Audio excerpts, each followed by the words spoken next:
that there will be a huge increase in energy from waste through anaerobic digestion.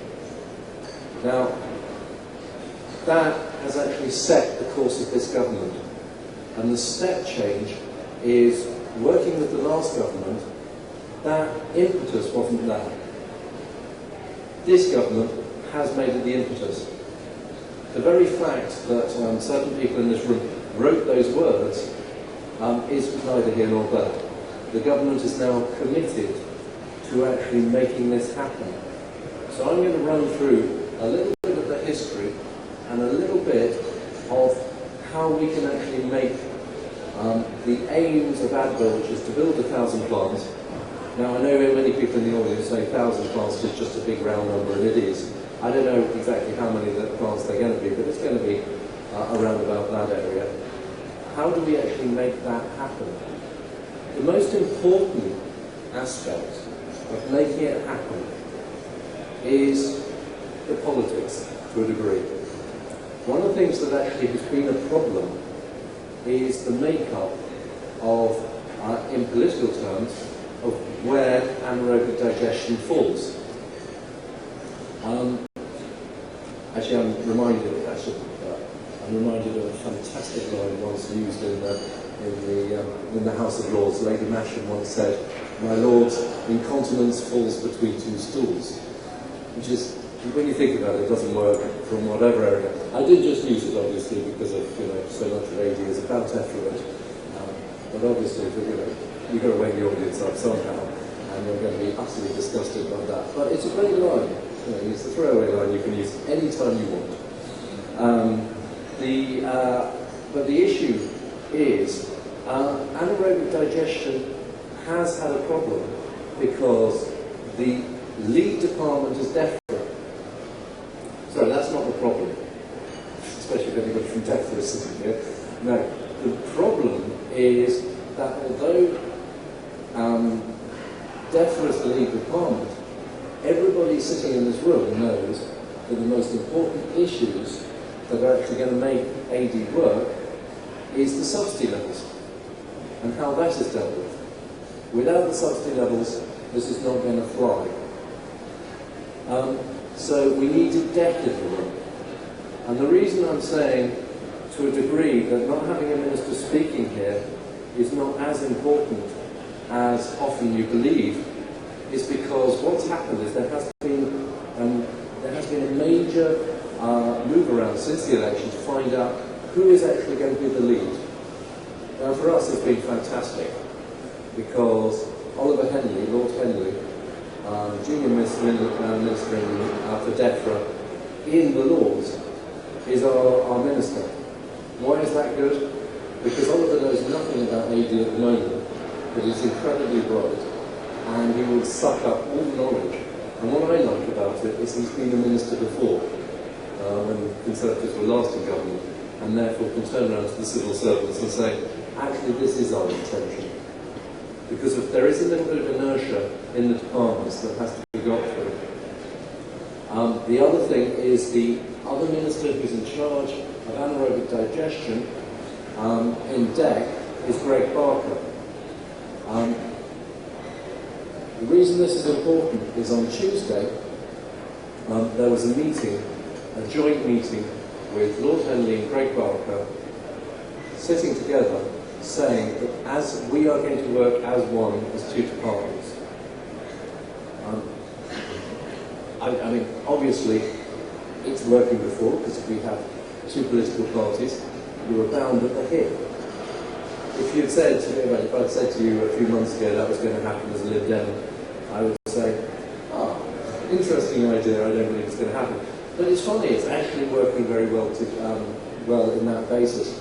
But the two departments working together is a real step forward because we have DEFRA coming forward now after this meeting, and most of the organisations around the table, including the ESA, Water UK, Environment Agency, RAP, CLA, NFU, Food and Drink Federation. I probably leave a few out, but I mean, there were 20 people around the table, off what wasn't there, which was noted, And I personally am now going to go to the throat of Ofwat as an organisation. I'm very much going to actually get rid of it by the end of the year. Nobody from Ofwat is here, but anybody from the water company. The reason is Ofwat is failing in its sustainability duties. It really is failing to meet the challenge of sustainability. I find it incredible that they really haven't taken on board that they have responsibilities in carbon reduction and climate change. But anyway, everybody was round the table there and coming forward with positive suggestions about how to deal with the issues that are affecting us as an industry.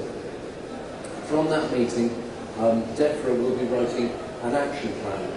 But what was really good about that is it's not DEFRA writing an action plan per se, it's the industry working with DEFRA to deal with the action plan. And this is actually where I throw the thing back to everybody in the room, and we'll be throwing it back to the industry. The real issue is you guys are going to have to come up with those issues that are actually difficult for you.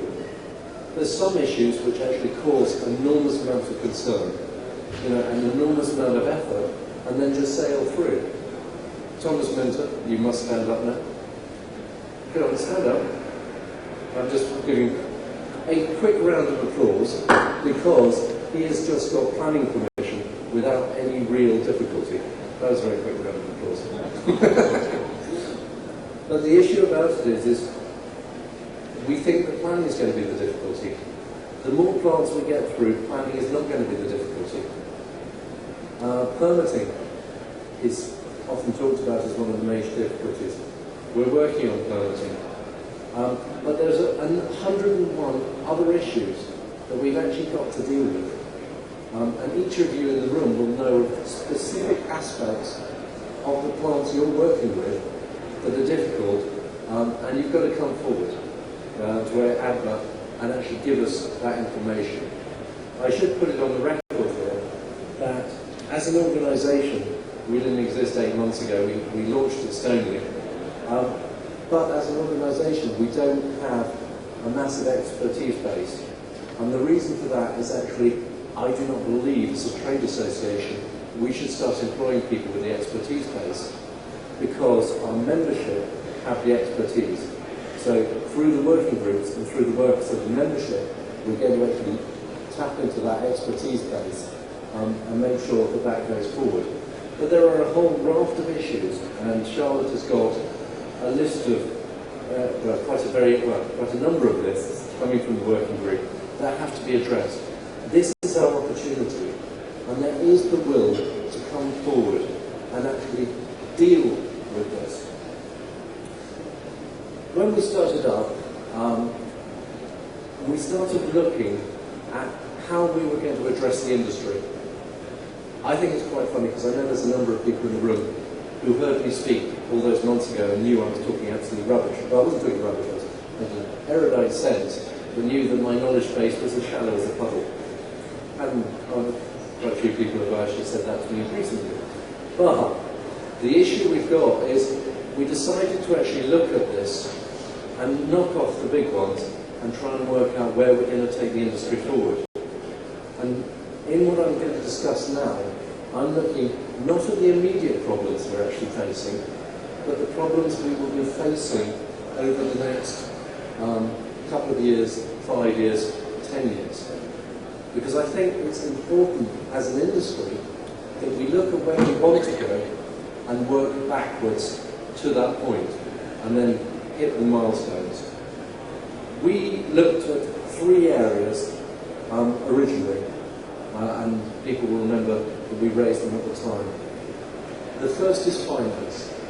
You can't build a power plant without money, and I'm going to go through some of our thoughts on that. The second was policy, because it's going to be an ongoing issue for us. And the third is regulation, and regulation and training is a real issue that we actually have to look at. I'll start with finance. There are bankers in the room, and you know who you are, who should be giving us enormous amounts of money with very few caveats. They should be turning up with their bucket loads of money and just giving it to us. We'll give it back to you in the future. But why are you not just shoveling it in our direction? You know, they seem to be, I don't know, very reluctant to come forward. Obviously, this has been a really, really tough time for everybody. You know, this is a tough time for the banks to come forward with money. Liquidity has been a big issue.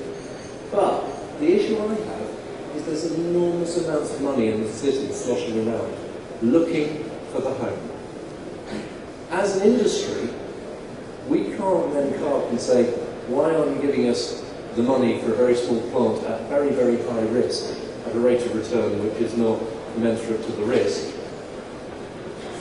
which is what we want to do, and what we think should happen, because we don't believe the risk is as high. The trouble is we have to understand the risk regime within the bank. You can go over to Germany and see 5,000 plants, but the issue is different there because the regulation and the subsidies are different. We have to make the environment here work. But we also perhaps have to think outside the box on finance.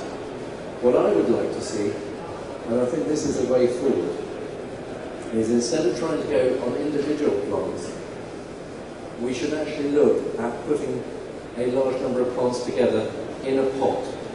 The real issue is due diligence costs a fortune, and it's very difficult and time-consuming on the banks. And the banks aren't going to employ an army of people to do due diligence in this area. Therefore, as an industry, we have to come forward with the answer to that. Charles and Claire are going to come up and do a most fantastic presentation. It is going to be one of the greatest presentations ever put forward in this conference on due diligence. I'm quite happy to say that.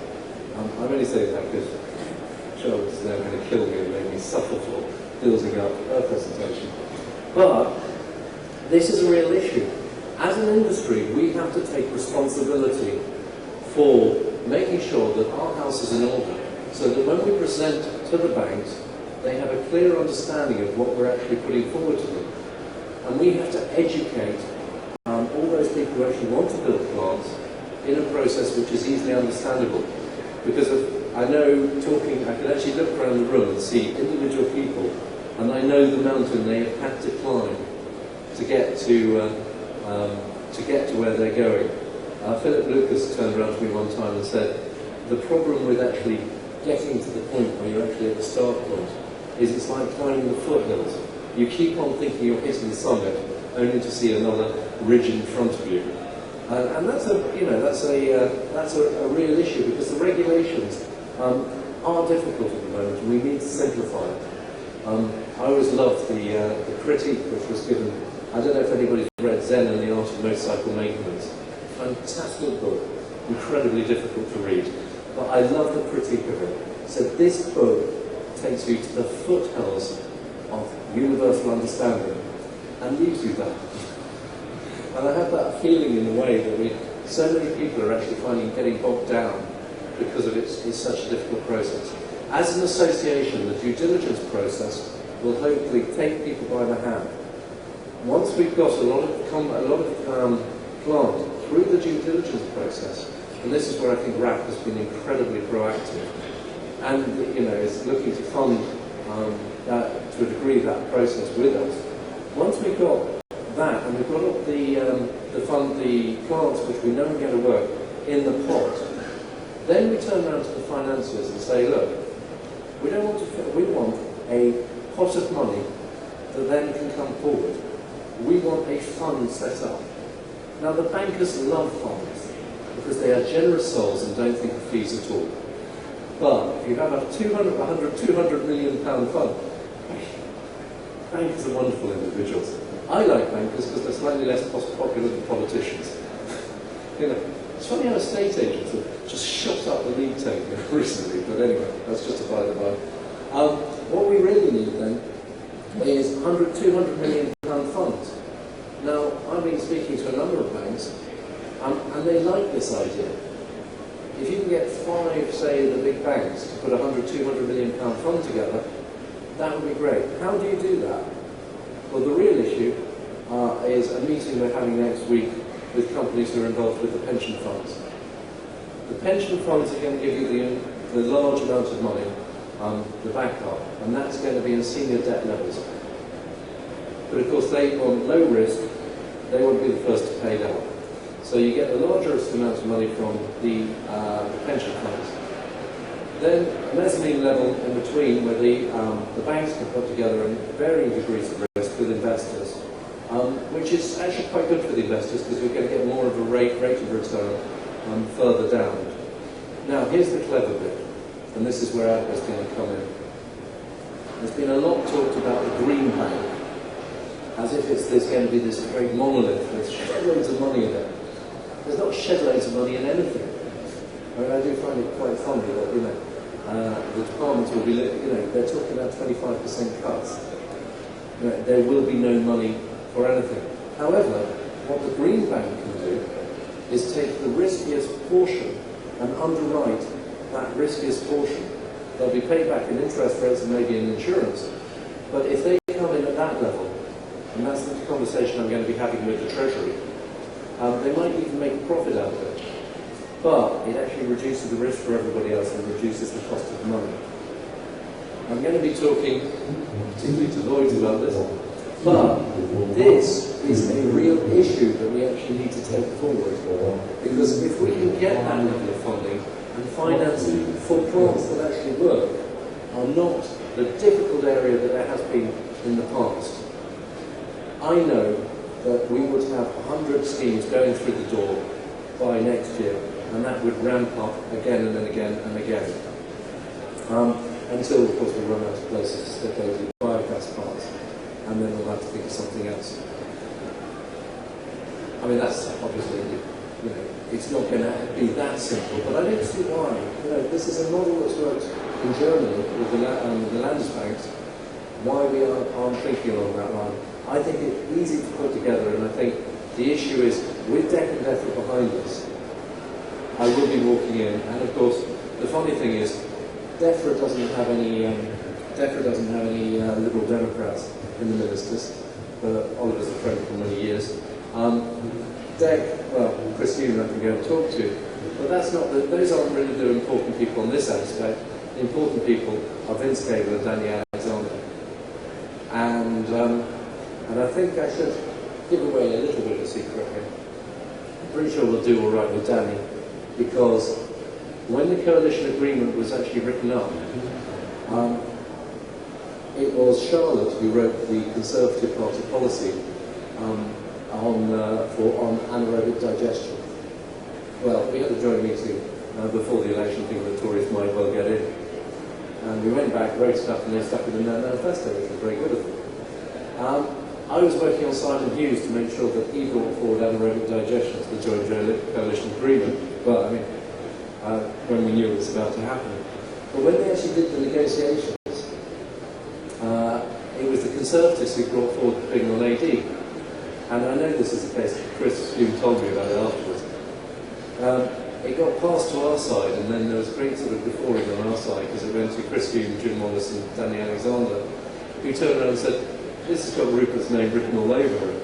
So they took the word and they said, I'll tell you what, because it's later back, let's make it into a big policy. So they actually wrote, the original word was massive, which I really like. That was then downgraded to huge. And then DEFRA's wandering around going, how do you quantify huge?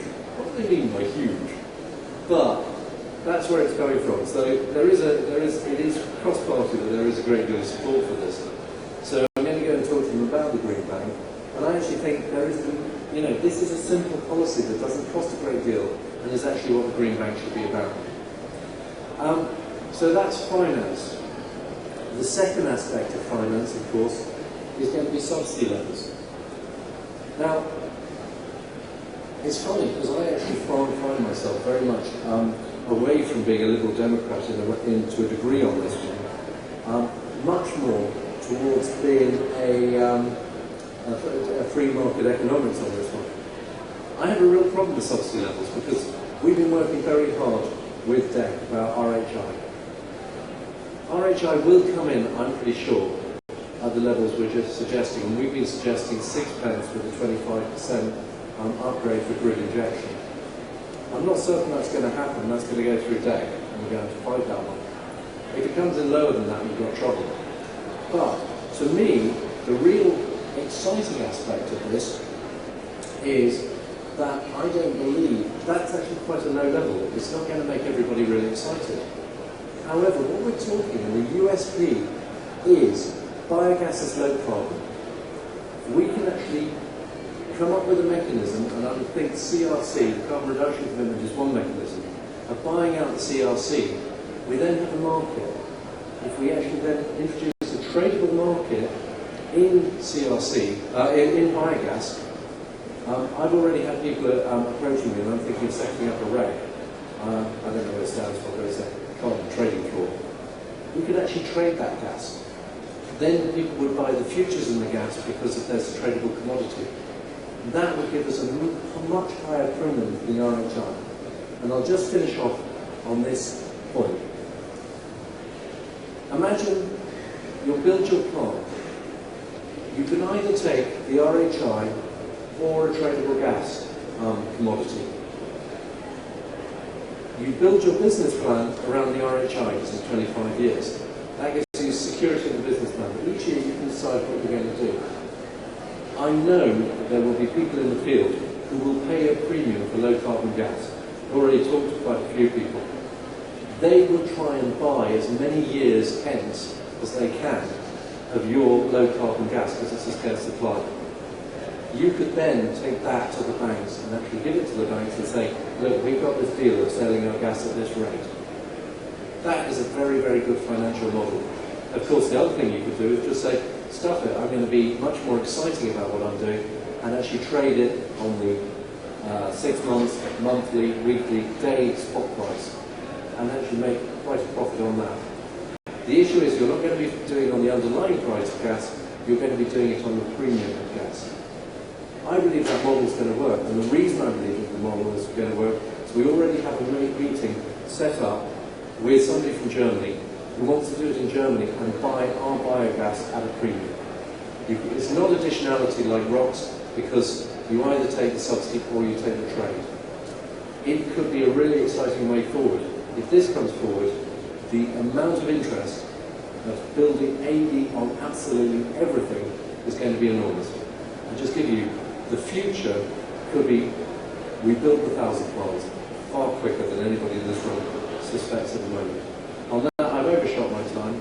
I'm a politician, I can go on for another hour or two, but a couple of people have already gone to sleep. And, I apologise. I've started off badly, and now I'm going to hand over to Adrian Game. And thank you very much for coming from the CLA, because one of the issues we've got as ADBA is this is a very large number of groups we have to work with, and it's great working with so many different groups, and the CLA has been one of the leading lines in the area of anaerobic digestion. So can I hand over? Great.